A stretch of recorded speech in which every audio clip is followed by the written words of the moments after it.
Comme toutes les tables rondes, voici la synthèse avec Jean-Manuel Cupic et Mélissa Petit.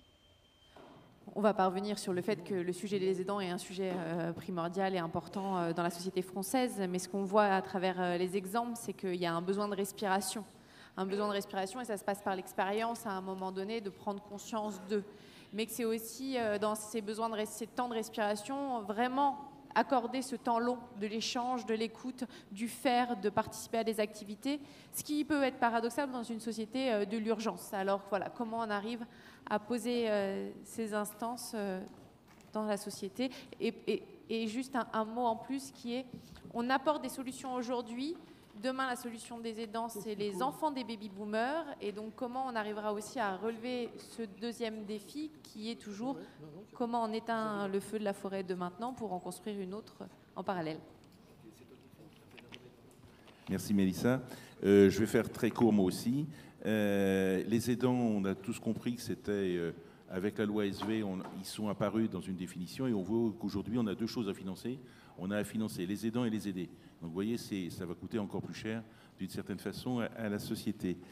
Et à nous tous, parce que c'est aussi la solidarité. Alors, ce que j'ai bien aimé sur la box des fragilités, c'est que vous avez utilisé le mot prédiction.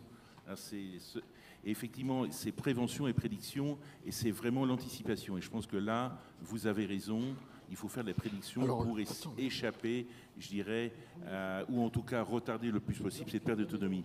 Sur le baluchonnage, alors c'est canadien, maintenant on appelle ça les relayeurs, là je ne sais pas s'ils font 400 mètres, mais en tout cas, ce qui est intéressant, c'est de voir comment vous mettez en place ces contrats de prestation ou ces contrats de travail entre, je dirais, ces personnes qui sont là pour aider les autres, et ça c'est un point important. Il faut rappeler qu'être aidant, c'est un déni, c'est-à-dire qu'on ne veut pas le voir, c'est pour ça qu'ils ne sont pas visibles. Et il y a plus d'aidants invisibles que de visibles dans la société, et que ce problème, c'est le problème central du vieillissement de notre société française, où on ne veut pas vieillir. Alors on ne veut pas vieillir, on ne veut pas être senior, on ne veut pas être aidant, et on ne veut pas être aidé. Vous voyez, là ça fait beaucoup de choses, et tant qu'on n'aura pas soulevé ces cocottes minutes, vous voyez, ce verrou qui est ancré dans notre société française et dans nous-mêmes, on aura beaucoup de mal à dire « eh bien, j'assume d'être aidant ». Je vous donne un exemple très court, c'est au Japon, quand vous avez plus de 70 ans, eh bien, vous mettez un autocollant derrière la voiture en disant « j'ai plus de 70 ans, faites attention à moi ».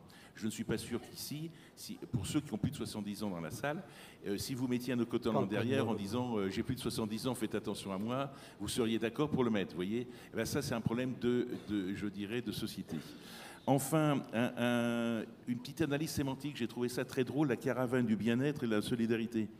Alors la caravane, on voit bien la mobilité, le bien-être, on voit bien la personne, et la solidarité, ça renvoie, je dirais, au collectif, mais avant tout au public ou au privé.